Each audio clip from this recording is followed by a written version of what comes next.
Gold, trusted gold buyers. మీరు తాకట్టు పెట్టిన బంగారాన్ని విడిపించి ఈ రోజు ఉన్న మార్కెట్ ధరకు కొనబడను. ఒక్క దేశం మద్దతు ఇవ్వాలి. 199 దేశాలు ఖండించినాయి. కొన్ని దేశాలు వాళ్ళ దౌత్యపరమైనటువంటి కారణాలుగా ఖండన లేకుండా విచారాన్ని వ్యక్తం చేసినాయి. ఎందుకంటే రెండో ప్రపంచ యుద్ధం తర్వాత ఒక మౌలికమైన సూత్రం ప్రపంచంలో అమల్లోకి వచ్చింది. బలవంతంగా ఇతర దేశాలలో అంతర్గత విషయాల్లో మనం జోక్యం చేసుకోము, అలాగే బలవంతంగా ఒక దేశ సరిహద్దులను మార్చాము. ఈ రెండు కూడా ప్రపంచం అంగీకరించింది. ఇదంతా దీనికి వెనకాల మూలానికి వెళితే వెస్ట్ఫేలియా, ట్రీటీ ఆఫ్ వెస్ట్ఫేలియా అంటారు 1648లో. జాతి రాజ్యాల వ్యవస్థ అప్పటి నుంచి వచ్చింది. అప్పటిదాకా ఏ రాజు ఇష్టం ఉంటే అక్కడ పక్కన ఆక్రమించుకున్నాడు. మనకు కూడా భారతదేశంలో చాలా రాజులు పక్క రాజ్యం మీద దండెత్తడం, వాడు వచ్చి ఇక్కడ దండెత్తడం ఎంతో మనం చూస్తుండేవాళ్ళం. రాజ్యం వేరే భోజ్యం అన్నాడు.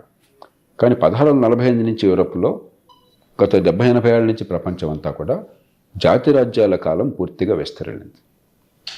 అంటే మీ అంతర్గత వ్యవహారాలు మీ ప్రభుత్వానివి, మీకు సార్వభౌమత్వం అన్నది. ఇతర దేశాల మీద దండెత్తే, ఇతర దేశాలకు నష్టం చేస్తే మీరు జోక్యం చేసుకోవచ్చు తప్ప మీ దేశంలో మీరేం చేసుకుంటారో మీరు మీ ప్రజలు చూసుకుంటారు. ఇది మౌలికమైన సూత్రం. అరుదైన సందర్భాల్లో ఐక్యరాజ్య సమితి, భద్రతా సమితి, సెక్యూరిటీ కౌన్సిల్లో 15 మంది సభ్యులు ఉంటారు, 15 దేశాలే. దానిలో 5 శాశ్వత సభ్యులు, 5కి వీటో ఉంది. కాబట్టి ఏ ఒక్కళ్ళైనా ఆపితే మొత్తం చల్లదు.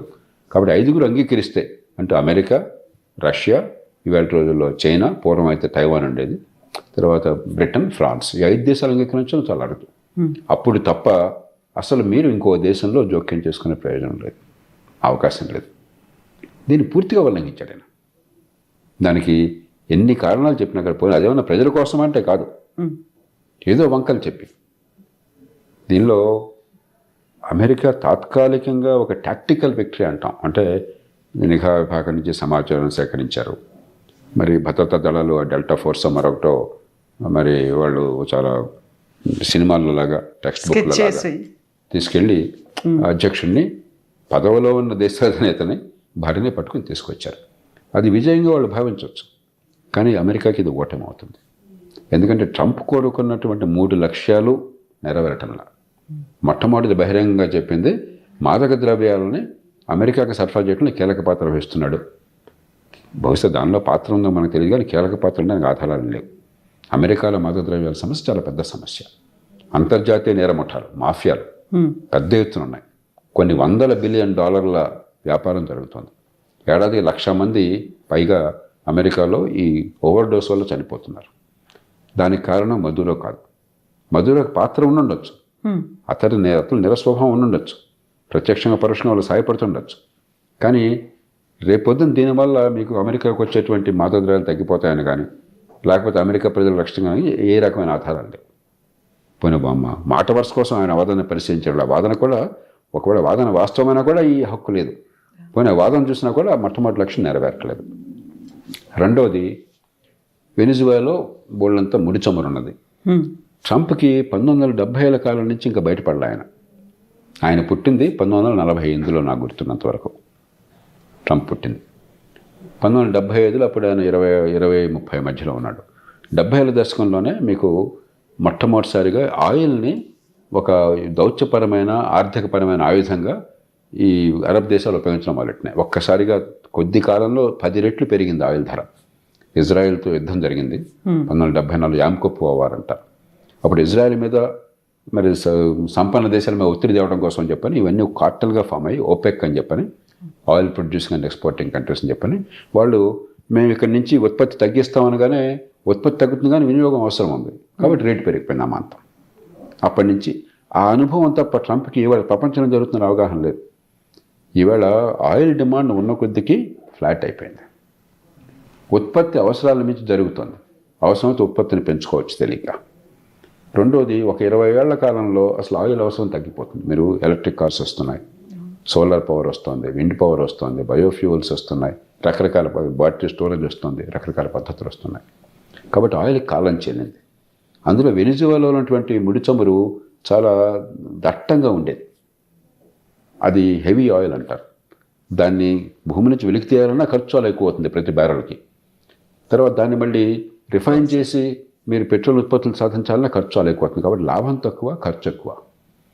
ఇప్పుడు లక్షల కోట్ల రూపాయల్లో అయితే, లేకపోతే వందలాది బిలియన్ల డాలర్లను ఖర్చు పెట్టడానికి అమెరికన్ కంపెనీలు ఇంకా కంపెనీలు సిద్ధంగా ఉన్నాయి. ఎందుకంటే వేరే ఆ డబ్బు పెట్టుబడి పెడితే ఇంకొంచెం బాగా లాభాలు ఆర్జించవచ్చు. కాబట్టి ఏ రకంగా చూసినా రెండో లక్ష్యం నెరవేరట్లేదు. ఆయనకి ఇంకేదో పాతకాలం బుద్ధిలో ఉన్నాడు. మూడోది అమెరికా ప్రభావాన్ని, గొప్పతనాన్ని చాటి చెప్పాలి అని చెప్పి అనుకుంటున్నాడు. అందున అమెరికా ఖండాల్లో, ఉత్తర దక్షిణ అమెరికాలో మాదే రాజ్యం మన్రో డాక్టర్ ఉన్నది. భయంతో మీరు వాళ్ళని చేస్తే భయం వల్ల తాత్కాలికంగా అనుభవపడుతుంది, కానీ మనసులో నిరసన ఉంటుంది. ఇవాళ వెనిజులా జరిగింది, రేపు పొద్దున బ్రెజిల్ జరగచ్చు, ఎల్లుండి కొలంబియాకి జరగచ్చు, ఆవిడ గ్రానాడాకి జరగచ్చు, మరోసారి నికరాగ్వాకి జరగచ్చు, ఏ దేశంలో జరగచ్చు.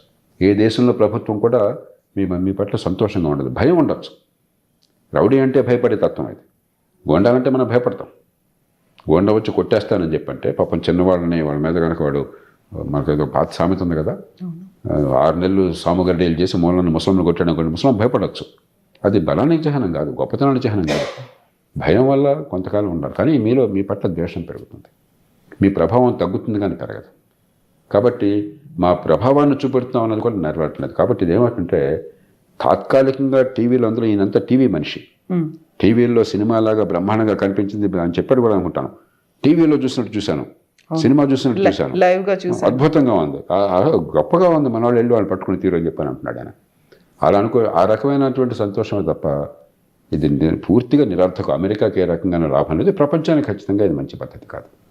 మధురో మంచివాళ్ళని కాదు, మధురో ఒక దుర్మార్గుడు, మధురో ఒక నియంత, మధురో మానవ హక్కుల్ని ఉల్లంఘించినటువంటి ఒక దేశాధినేత. అలాంటి వాళ్ళు ప్రపంచంలో చాలామంది ఉన్నారు, కానీ దాని పద్ధతి ఇది కాదు. ఆ దేశ ప్రజలు చూసుకోవాలి, అంతర్జాతీయ సమాజం అందరం అంగీకరిస్తే అది పద్ధతి ప్రకారం చేయాలి తప్పితే ఎట్లా వెళ్ళి నాకు బలం ఉంది కాబట్టి నా ఇష్టం వచ్చినట్టు చేస్తానని చెప్పంటే ఇక ఇది రాజ్యం వేరే భోజ్యం అయిపోయింది, మళ్ళీ రాచరికం వచ్చేసింది. ఆ రాజుగారి మనసులో ఆ పురంలో బుద్ధి పుడితే దాని ప్రకారం ఏదైనా చేసేది పూర్వం ఉండేది. అలాంటి రాజ్యాన్ని ఈవేళ ప్రపంచంలో స్వేచ్ఛాయుత సమాజానికి నాయకత్వాన్ని ఇస్తున్నటువంటి అమెరికా, లేకపోతే నాయకత్వాన్ని ఇస్తున్నామని చెప్పుకుంటున్న అమెరికా చేసిందంటే ఇది చాలా బాధాకరం. నాట్ ఓన్లీ వెనిజువేలా కాదు, దీంతో పాటుగా క్యూబాకి, కొలంబియాకి, ఆ తర్వాత మెక్సికోకి కూడా చెప్పాడు. నెక్స్ట్ మీ టర్నే ఉంది, మేము చెప్పినట్టుగా వినండి, లేకపోతే ఇలాంటి పరిణామాలే మీ దగ్గర కూడా కనిపిస్తాయి అనేది.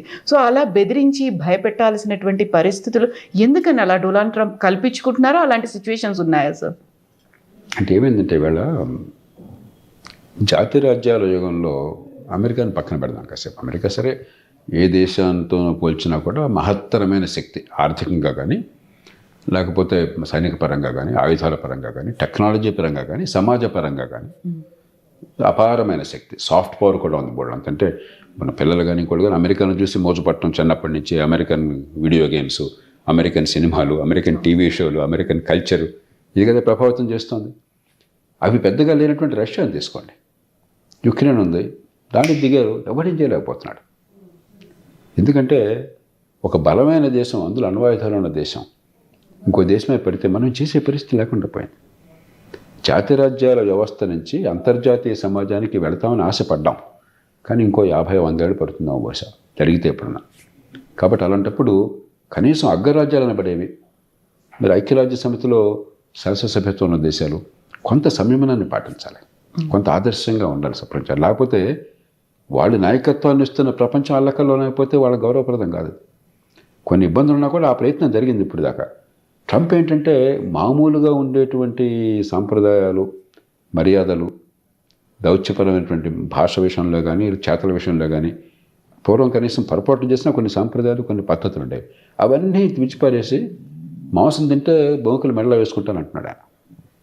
తప్పులు గతంలో చేసినా కనీసం నాకు ఏదో వంకలు చెప్పేవాళ్ళు. ఇప్పుడు అవన్నీ తీసిపారేసి, అవునయ్యా నాకు ఇష్టం లేదు, కావాలని నాకు గ్రీన్లాండ్ కావాలని ఉంది, నాకు మోసపడ్డాను, తీసేసుకుంటాను, నువ్వు కూడా మధ్యలో ఎలా వస్తావు? ఇది అంటే ఒక రౌడీలు ఏం చేస్తారో అప్పుడు జరుగుతుంది. మనం ఇప్పుడు ఇలా అనుకోవాలి. అందులో అమెరికా రెండో ప్రపంచ యుద్ధం తర్వాత ఆర్థిక వ్యవస్థ కానీ, సామాజిక వ్యవస్థ కానీ, అంతర్జాతీయ వ్యవస్థ కానీ అమెరికా దాన్ని ఏర్పాటులో కీలక పాత్ర వహించింది. దాన్ని రక్షించడంలో అమెరికా కీలక పాత్ర వహించింది. అలాంటి అమెరికానే తూనా బొడ్డు అని చేస్తుందంటే ఒక గౌరవలాగా అమెరికన్ ప్రభావం తగ్గుతుంది కానీ పెరగదు. చివరికి ఈ చర్యల వల్ల ప్రపంచం నష్టపోతుంది, అమెరికా ప్రభావం తగ్గిపోతుంది. కానీ దానికి పరిష్కారం ఉందా? మనం ఇది తప్పు జరుగుతుందని గట్టిగా ఘోషించడం తప్ప పరిష్కారం లేదు. నచ్చకపోతే దాడులు చేస్తున్నారు, ఎత్తుకొస్తున్నారు. ఒకవేళ ఆయన సంతోషంగా లేకపోతే టారిఫ్లు చేస్తాను, శాంక్షన్లు విధిస్తున్నాను. అది డైరెక్ట్గా ఈ ఇన్సిడెంట్ జరిగినటువంటి వితిన్ అవర్స్లో మోదీకి చెప్పినటువంటి మాట. నేను సంతోషంగా లేనని మోదీకి తెలుసు, నన్ను సంతోష పెట్టడానికి ఆయన ప్రయత్నాలు చేస్తున్నారు, లాబియింగ్ చేస్తున్నారు అని. సంతోష పెట్టడం ఏంటి సార్ అసలు ఇందులో? అంటే దీనిలో చూడండి, ఇప్పుడు పూర్వకాలం రాజులు అట్లా అనుకునేవాళ్ళు, చక్రవర్తులు అట్లా అనుకునేవాళ్ళు. ఇది వ్యక్తిగతం వాళ్ళది, అధికారం వ్యక్తిగతం, అహం బ్రహ్మస్మి. అంతేగాని రాజ్యము, దౌత్యనీతి, రాజ్య ప్రయోజనాలు, వివిధ రాజ్యాల మధ్య సంఘర్షణ లేకుండా సామరస్యంగా పరిష్కారం అది కాదు. నాకు నచ్చితే, నా కాళ్ళు పట్టుకుంటే, నన్ను నోబెల్ ప్రైజ్కి మీరు కనుక రికమెండ్ చేస్తే, నువ్వు ఇంద్రుడు చంద్రుని పబ్లిక్గా పొగిడితే నాకు సంతోషం. అలా కాకుండా నువ్వు ఆత్మగౌరవాన్ని పాటిస్తే, నన్ను అదే పనిగా భజంత్రి వాయించకపోతే నాకు ఇష్టం లేదు. ఇది చాలా ప్రపంచంలో ఇలా జరగలేదు. స్టాలిన్ లాంటి వాడు కూడా ఇలా చేయాలి, హిట్లర్ కూడా ఇట్లా చేయాలి. హిట్లరు భయంకరమైనటువంటి దారుణమైనటువంటి సామాజిక నేరాలకి, మానవ హక్కుల ఉల్లంఘనకి పాల్పడ్డాడు. 60 లక్షల మంది యూదుల్ని ఊతకోత కోసాడు. కానీ ప్రవర్తన ఇప్పుడు ఇట్లా లేదు. మంచికొచ్చడుకో తాను నమ్మినటువంటి జర్మన్ రాజ్యము, జర్మన్ ప్రజల ప్రయోజనాలు దాని చుట్టూ తిప్పాడు తప్ప, నన్ను వచ్చి నువ్వు కనుక ప్రసన్నం చేసుకుంటే ఓకే, నాకు కనుక నీ మీద కోపం కలిగితే నేను ఓకే కాదన్న భాష ఇప్పుడు వాళ్ళ. ఈయన మరి చాలా విచిత్రం. దాన్ని బోలతనం అనాలా, అజ్ఞానం అనాలా, మూర్ఖత్వం అనాలా, అహంకారం అనాలా చెప్పడానికి కష్టం. కానీ మనకు ఇష్టం ఉన్నా లేకున్నా ప్రపంచంలో సాటిలేని మేటి శక్తికి ఆయన దేశాధినేత. ఆ దేశంలో ఆయన పార్టీ పూర్తిగా ఆయనకు దాసోహం అయిపోయింది. కనీసం అమెరికాలో ఎంత గొప్ప నాయకుడైనా కూడా పార్టీకి లోపల ఉంటాడు. పార్టీలో వాళ్ళు ఆయన మాట వినరు. ఎందుకంటే రాష్ట్రపతిగా మీరున్నా కూడా చట్టసభల్లో మీ మాట నగ్గదు. వాళ్ళ భావం వారు వేరుగా ఉంటుంది. అదన్నీ కూడా తిలోదకాలు ఇచ్చి గత 70-80 ఏళ్ళలో ఎవరికి లేనంత అధికారాన్ని అమెరికాలో రిపబ్లికన్ పార్టీ, అమెరికా ప్రజలు ఆయన కట్టబెట్టారు. అంచేది ఇప్పుడు ఆయన ఆడింది ఆట, పాడింది పాట. అందరూ కూడా ప్రతిరోజు లెక్కెడుతున్నారు, ఇంకెన్ని రోజులు ఉంటాడు ఆయన, ఇంకెన్ని రోజులు ఉంటాడు. 1 year అయిపోయింది, ఇంకా 3 more years to go. 3 రోజులు లెక్కెడుతున్నారు, సంవత్సరాలు కాదు, ఇంకెన్ని రోజులు, ఎన్ని నెలలు మిగిలిందో లెక్కెడుతున్నారు. అది సో ఈ టైంలోనే మోదీ మీద కూడా ఒక ప్రెషర్ అనేది, సబ్మిసివ్గా ఉన్నారా, లొంగిపోయారా, బెండ్ అయిపోయారా అనే దాంతో పాటుగా అసలు ఎందుకు ట్రంప్ చెప్పిందల్లా తలూపుతున్నారా, తలాడిస్తున్నారా అనేటువంటి విమర్శలు కూడా మోదీ మీద వస్తున్నాయి. వాస్తవం కాదు. మనం అవ్వకాలు బోవకాలంటే అట్లాగా బహుశా ఏ దేశాధినేత, ఏ దేశ ప్రభుత్వము కూడా నిలబడినంత గట్టిగా భారతదేశం నిలబడింది. బ్రిటన్ దాసోహం అన్నది, యూరోపియన్ యూనియన్ దాసోహం అన్నది, జపాన్ దాసోహం అన్నది, దక్షిణ కొరియా దాసోహం అన్నది. మన పక్కన పాకిస్తాన్ సాష్టాంగ ప్రమాణం చేసింది, దాసోహం అన్నం కాదు, సాష్టాంగ ప్రమాణం చేసింది ఎన్నో దేశాలు. అలాంటిది చైనాకి ఏంటంటే ఆర్థికంగా శక్తి ఉంది కాబట్టి నువ్వు వన్ చేస్తే టిట్ ఫర్ ట్యాట్, నువ్వు నాకు ఆపుతావు, నేను నీకు ఆపుతానని చెప్పి దారి దిగొచ్చాడు. మనకు అవకాశం, మనకే కాదు ఇంకా ఏ దేశానికి లేదు, చైనాకి తప్ప ఇంకెవరికి లేదు. అలాంటప్పుడు చైనా ఇతర దేశాల్లో భారతదేశం ఒక్కటే అతడు ఎంత ఒత్తిడి తీసుకొచ్చినా కూడా గట్టిగా నిలబడ్డాం మనం. కాబట్టి మనం దాసోహం అన్నాం అని చెప్పి అంటే చాలా పొరపాటు. 2, అదే సమయంలో మనందరం ఏం చెప్తున్నాం, నాతో సహా రాతపూర్వకంగానే బహిరంగ చెప్పేది, మొహమ్మద్ కోపంతో ముక్కును కోసుకోవద్దు. ట్రంప్ ఎలాంటి వాడో మనందరికీ తెలుసు. భాష అనవసరం పదాలు అవసరం లేదు. కానీ ట్రంప్ అంటే మనకి ఇష్టం ఉన్నా లేకపోయినా కూడా అమెరికాతో మనకి సంబంధాలు అవసరం. అమెరికన్ మార్కెట్ లేకుండా చైనాకి నష్టం, భారత్కి నష్టం, ప్రపంచంలో ప్రతి దేశానికి నష్టం. ప్రపంచ ఆర్థిక వ్యవస్థ 25% అమెరికాలో ఉంది. ప్రపంచ మార్కెటింగ్ పవర్లో, ఎగుమతుల్లో చాలా పెద్ద వాటా అమెరికాకు ఉన్నది. అందులో మన దేశానికి అమెరికాతో వాణిజ్యంలో దాదాపు $40 బిలియన్ మిగులు ఉన్నది. ఒక అమెరికాతో మాత్రమే భారతదేశానికి మిగులు ఉన్నది. చైనాతో $100 బిలియన్ తరుగు ఉన్నది, లోటు ఉన్నది. కాబట్టి మనం మొహమ్మద్ కోపంతో ముక్కును కోసుకుంటాము, ట్రంప్ మీద కోపంతో నేను భేషడానికి కూర్చుని నేను అసలు వాడితో మాట్లాడను, ఎక్కడా కూడా ఈ పట్టి ఉడిపి ధోరణి ఉండదు అని చెప్పంటే అతనిలా ప్రవర్తిస్తాననుకుంటే నష్టపోయేది మనం. అంచేత మన గౌరవాన్ని మనం కాపాడుకున్నాం. ఖచ్చితంగా ఆ సంకేతం పూర్తిగా అందింది. అదే సమయంలో ఒడుపుగా ప్రవర్తించాలి. అంచేత ఈ విషయంలో ప్రభుత్వాన్ని ఇరుకుని పెట్టడం కానీ, దీన్ని రాజకీయం చేయడం కానీ దేశ ప్రజలకు విరుద్ధం. సో ఇదే ఆలోచన ట్రంప్ కూడా చేస్తున్నారు సార్. ఇలాంటి మాటలు, శాంక్షన్స్, బెదిరింపులు ఇవన్నీ చెప్పినప్పుడు కూడా మోదీ నా అసలైన స్నేహితుడు, నిజమైన స్నేహితుడు, మంచి మిత్రుడు. మాటల కోసం ఆయనకి ఎప్పుడు ఎక్కడైనా బాగుగానే వంగదాడు దగ్గర బాగుకాదు. తాను నమ్మిన తన సొంత ప్రయోజనాలు, తన దృష్టిలో నిజమైన కాకపోయినా తన దేశ ప్రయోజనాలు, అక్కడ మాత్రం ట్రంప్ ఎవ్వరికి ఆయన రాజీ పడ్డం, ఆయన తత్వం అది. కాబట్టి మనం ఒడుపుగా అంతే తెలివితేటల్ని, అంతే వ్యూహచాతుర్యాన్ని, అంతే దృఢ సంకల్పాన్ని అయితే మృదువైన భాషలో, దౌత్యపరంగా అంగీకరించే భాషలో, దీర్ఘకాలంలో సంబంధాలు చెడిపోకుండా, వ్యక్తిగతంగా ఏదేదో అమితుమి తెలుసుకోవడం తూతుమేమే కాకుండా మనం కూడా అంత గట్టిగా ఉండాలి. ఇప్పుడు వెనిజులా ఇన్సిడెంట్ అయిన తర్వాత అసదుద్దీన్ ఓవైసీ ఒక మాట అన్నారు సార్, ఎలా అయితే అమెరికా వెళ్ళి అక్కడ వెనిజులా మీద అటాక్ చేసిందో అలాగే మనం కూడా పాకిస్తాన్ మీద అటాక్ చేయాలి, అక్కడ ఉన్నటువంటి టెర్రర్ బేస్ క్యాంపులు, టెర్రరిస్టులు, మన మారణ హోమానికి కారణమైన వాళ్ళందరినీ పట్టుకొచ్చేయాలి అని. అలాంటిది నిజంగా జరుగుతుందా? మనం చేస్తామా? అలాంటి ఆలోచన కూడా మంచిది కాదు. మనకి మన ప్రయోజనాలు నెరవేర్చుకోవాలి, కానీ కసితో, కక్షతో, సినిమాలలాగా బస్తే మే సవాల్, తొడగొట్టే సవాల్, ఇవన్నీ కూడా అపరిపక్వమైనటువంటి ఆలోచనలు. ఇదంతా కూడా బజార్లో మనం చూస్తుంటాం. రోడ్డు మీద మీ వాహనం ఇంకో వాహనాన్ని తగిలితే, లేకపోతే సినిమా హాల్లో సినిమా సోకాల్డ్ హీరోలను పడేవాళ్ళు. ఇది కాదు సభ్య సమాధానం జరగవలసింది. కాబట్టి ట్రంప్ చేసింది మనం భయంకరమైనటువంటి తప్పు అని చెప్పని మనం అంటూ మనం కూడా అలా చేయాలని చెప్పంటే మనం అసలు అర్థం ఉందా? అది కాదు. మన ప్రయోజనాన్ని కాపాడుకోవడానికి పద్ధతులు ఉన్నాయి. ఏ దేశాన్నైనా అవమానించకూడదు. ఉదాహరణకి మధురోకి అక్కడ వెనిజువేలాలో ప్రజా ఆదరణ లేదు. మొన్న జరిగిన ఎన్నికల్లో 30% వస్తే 60%, 25% ప్రతిపక్షానికి వచ్చి ఆయన గెలిచానని ప్రకటించుకున్నాడు. వాళ్ళందరినీ అణిచిపారేశాడు. కానీ ఒక దేశంలో అధినేతగా ఉన్నవాడిని ఈ రకంగా తీసుకుపోతే మీరు ఆ దేశంలో వాడి గౌరవాన్ని పెంచుతున్నారు. అక్కడ వచ్చే వ్యతిరేకత కంటే కూడా, ఎందుకంటే వాడు పోయాడని పీట పోయిందని కొంతమంది అనుకున్నా కూడా, అరే నా దేశానికి వచ్చి నా దేశాధినేతను పట్టుకుపోతే ఏంటి, అసలు నేను బానిసనా, వాడికి మొకరలేటువంటి బానిసనా, నేను సామంతరాజునా అనే భావం ప్రజలకు కలుగుతుంది. అలాగే ప్రపంచం మొత్తంలో మీరంటే ఏసరింపు కలుగుతుంది. మన ప్రయోజనాలు నెరవేరవు, మనకేమి, మన అహంకారం బయటపడుతుంది. ఒక దేశంలో విదేశాంగ విధానం నిర్ణయం తీసుకోవడం అనేది మన అహంకారం కోసం కాదు, వ్యక్తుల ఈగో తృప్తిపరచడం కోసం కాదు, మన దేశ ప్రయోజనాలను దీర్ఘకాలంలో మనం రక్షించుకోవడం కోసం. అంచేత ఇవన్నీ ఏంటంటే రాజకీయంగా కొన్ని సందర్భాల్లో దేశభక్తిని చూపెట్టుకోవాలంటే ఇది మార్గం అని చెప్పిన కొంతమంది రాజకీయాలను వాళ్ళు అనొచ్చు. కానీ నిజమైన దేశభక్తి దీర్ఘకాలికంగా మన ప్రయోజనాలను వ్యూహాత్మకంగా ఎలాగా కాపాడుకోవాలి, అంతే తప్ప పాకిస్తాన్ మీద దాడికి దిగితే ఇవాళ దేశభక్తి, లేకపోతే మరొకరిని ఎవరినో ఇష్టం వచ్చిన బూతులు తిరిగితే దేశభక్తి, ట్రంప్ లాగా అవాకులు చౌకాలు మాట్లాడి దేశభక్తి అనుకోకూడదు మనం. ఇప్పుడు అమెరికా ఇలాంటి పనులు చేస్తుంది, ఇది కొత్తది కాదు అనుకున్నప్పుడు సార్, యునైటెడ్ నేషన్స్ ఏం చేస్తున్నాయి? మానవ హక్కులు అనేవి ఉంటాయి, లేకపోతే అంతర్జాతీయ, ఇప్పుడు ఐక్యరాజ్య సమితిలో సర్వసభ్య సమావేశంలో అన్ని దేశాలు ఉంటాయి. దానిలో మనకి గోటి పాత్ర అంత దేశము అమెరికా, భారత్, చైనా సమానమే కాగితం మీద. కానీ నిజంగా సమానమా? చిన్న దేశాలు అక్కడ ఎక్కడన్నా మనకి దుర్వినియోగం చూడాల్సి వస్తుంది. జనాభా లేదు, ఆర్థిక వ్యవస్థ లేదు, సైనిక పాఠం లేదు, ఊరికే సంఖ్యాబలం కోసం కనిపిస్తుంది అరణ్యరోధన. అందుకే నిజమైన అధికారాన్ని 5 అగ్రరాజ్యాల చేతుల్లో పెట్టారు. ఆ అగ్రరాజ్యాలు అయితే కలిసి రావు. ఒకవేళ మిగతా 4 కలిసి వచ్చిన ఈ విషయంలో బహుశా బ్రిటను, ఫ్రాన్స్ కూడా కలిసి వస్తే రావచ్చు. ఒక ట్రంప్ కోప్పడ్డా కూడా పర్లేదు చూసుకుందాం అని చెప్పని. అమెరికా వ్యతిరేకిస్తుంది, అమెరికా వ్యతిరేకించడం ఆగిపోతుంది అక్కడ. కాబట్టి ఇక్కడ మనం ప్రజల వాణిని, ప్రపంచ ప్రజల వాణిని, అన్ని దేశాల వాణిని వినిపించడం, కొంచెం సిగ్గొచ్చేట్టు చేయడం తప్ప మీకు వేరే మార్గం లేదు. జాతిరాజ్యాల యుగంలో జాతిరాజ్యాల శక్తిని దాటి వాటిని అణిచివేసే శక్తి ప్రపంచ సమాజానికి లేదు. చిన్న చిన్న దేశాలు అయితే అందరూ కలిసి వస్తే చేయొచ్చు మనం. ఇంత బలమైన దేశం, అందులో మామూలు దేశం కాదుగా అమెరికా. అది తీసేయండి, పాకిస్తాన్ చేస్తే మీరు పెద్దగా ఏం చేయలేరు. అణ్వాయుధాలు ఉన్నాయి, మనతో పోలిస్తే చాలా చిన్న దేశమే అన్ని రకాలుగా, కానీ మీరేం చేయలేరు పెద్దగా బయట నుంచి. మనం ప్రపంచ ప్రజాభిప్రాయము, మనలో ఉన్నటువంటి ఆ వాదనలో ఉన్న పట్టుత్వము, ఆ దేశంలో ప్రజల నుంచి వచ్చే నిరసన, అవి మార్చాలి తప్ప నేను బలవంతంగా తుపాకీ పట్టుకుని మారుస్తానని చెప్పంటే ప్రపంచం అల్లకల్లం అవుతుంది.